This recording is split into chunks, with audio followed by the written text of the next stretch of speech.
मूर्ति पूजा को लेकर ओशो के विचार ये हैं कि ओशो कहते हैं कि ईश्वर महान है और वह हमारी सीमा में नहीं बन सकती। ईश्वर हम लोगों की सीमा में नहीं रह सकता और जो भी चीज़ें सीमा में रहती है वह क्षुद्र हो जाती है और वह विज्ञान के अंदर आ जाता है। ईश्वर महान है, उनकी कोई सीमा नहीं, उनका कोई नियम नहीं, और जो भी चीज़ें विज्ञान के अंदर आ जाती है और जिनकी भी सीमा लग जाती है उनको बुद्धि और श्रम से पाया जा सकता है। ईश्वर को कोई भी बुद्धि और श्रम से नहीं पाया जा सकता है। अगर ईश्वर को बुद्धि और श्रम से पाया जा सकता तो वह महान नहीं रहता, कोई भी इंसान पा लेता। अगर माला 100 बार फिरने से ईश्वर मिलता या 1000 बार फिरने से ईश्वर मिलता या 100 दिन करने से उपवास ईश्वर मिलता या उपवास 7 दिन करने से ईश्वर मिलता या समाज के नियम मानने से ईश्वर मिलता या गाना गाने से ईश्वर मिलता या प्रवचन करने से ईश्वर मिलता, तो भी कोई भी पा लेता। और या तो फिर विज्ञान के क्षेत्र में मापतोल, क्वांटिटी, क्वालिटी और उनका उपयोग रहता तो भी कोई भी पा लेता। ईश्वर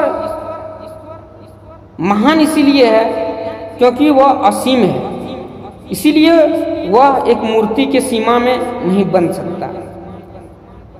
ओशो का यह पहला कारण है, यह पहला व्याख्या है कि वो असीम है और एक मूर्ति में वो बन नहीं सकता। और भले वैसे मूर्ति जिसको तुम लोगों ने बनाया हो वह अवश्य ही क्षुद्र होगा।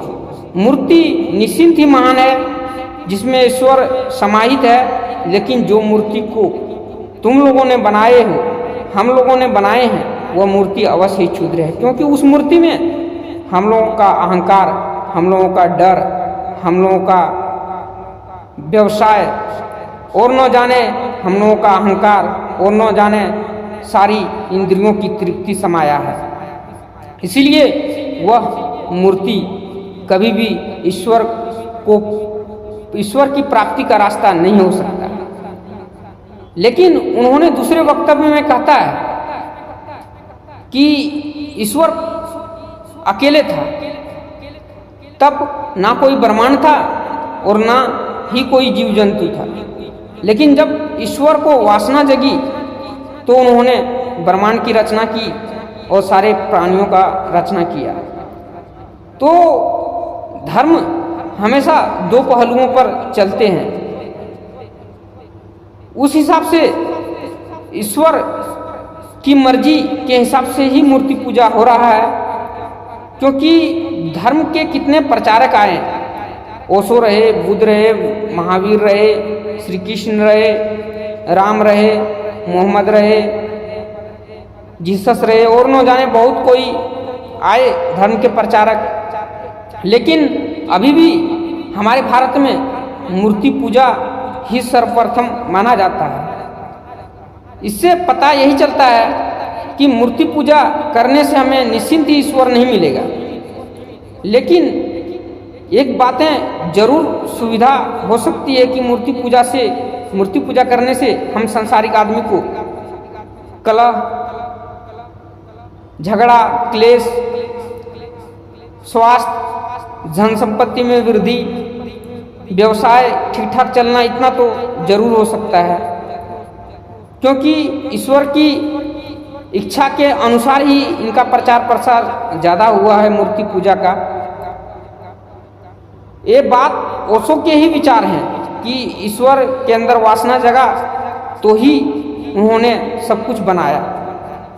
तो उस पहलू के हिसाब से अगर प्रचार भी हुआ मूर्ति पूजा का और ज़्यादा हम लोग मान भी रहे हैं मूर्ति पूजा का, इसका अर्थ यही है कि ईश्वर ने हमें हर चीज़ का अवश्य छूट दे के रखा है, फिर मूर्ति पूजा ही क्यों ज़्यादा बढ़ा, क्यों ज़्यादा प्रचार प्रसार हुआ।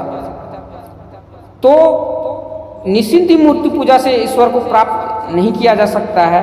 ये बात बिल्कुल सत्य है, लेकिन मूर्ति पूजा से अपना जीवन यापन अच्छे तरीके से निश्चिंत ही कर सकते हैं।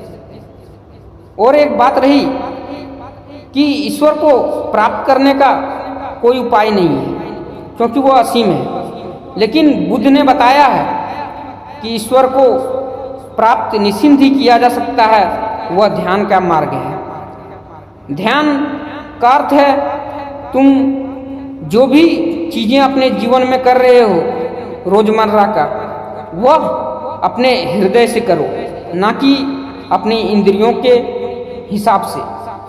मतलब जैसे उदाहरण बता देते हैं, कोई मांसाहारी है, वह मांस खाता है, मुर्गी लाया काटने के लिए, वह निश्चिंत ही मुर्गे को काट देता है, लेकिन वह जितना बार मांस खाने के लिए मुर्गे को काटता है उतना बार उसके हृदय बोलता है तुम गलत काम कर रहे हो, किसी जीव को तुम काटकर अपना स्वाद या अपना स्वास्थ्य को ठीक नहीं कर सकते।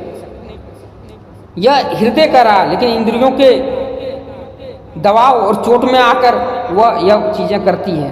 तो ध्यान का अर्थ यही हुआ, एक तो अर्थ ये हुआ कि तुम जो भी काम करो अपना हृदय से सोच समझ के करो। दूसरा अर्थ ये हुआ तुम जो भी काम करो तुम्हारा ध्यान वहीं होना चाहिए। यह दोनों ही बातें ध्यान के अंदर आता है। जैसे मैं अभी बोल रहा हूँ तो मेरा पूरा फोकस है कि मैं क्या बोलूँगा अगला शब्द, यही ध्यान है। जब आदमी पूरा ट्रैफिक के रोड को क्रॉस करता है उस समय फुल ध्यान में रहता है। जैसे ओशो ने ध्यान का एक उदाहरण पेश किया था, बताया था कि एक कमरे था, एक कमरे में एक व्यक्ति को, गुनहगार व्यक्ति को छोटी सी कमरे में बस एक आदमी सो तक सके सुला के उसके ऊपर तलवार रख दिया, और वह व्यक्ति जब सुबह हुई और जिसने रखा था बोला कि नींद पूरा हुआ, वो व्यक्ति बोला कैसे नींद पूरा हो सकता है। तो पूरा ध्यान उसको तलवार के ऊपर था कि टूटा कि गिरा, और वह तलवार एक पतले धागे में था। तो इसी को ध्यान बोलते हैं। मतलब तुम कोई भी काम करो तो ध्यान में रख के करो, और कोई भी काम का डिसीजन लो हृदय से लो, न कि इंद्रियों से, क्योंकि हृदय में ही आत्मा है और आत्मा से ही तुम्हारा स्वर निकलता है, तुम्हारी अच्छाइयाँ निकलता है। तो यही बात है, ईश्वर को पाने का रास्ता है कि तुम हमेशा ध्यान में रहो, और सुख समृद्धि पाने का रास्ता है कि तुम मूर्ति पूजा अवश्य करो। लेकिन मूर्ति पूजा से ईश्वर नहीं पाया जा सकता है।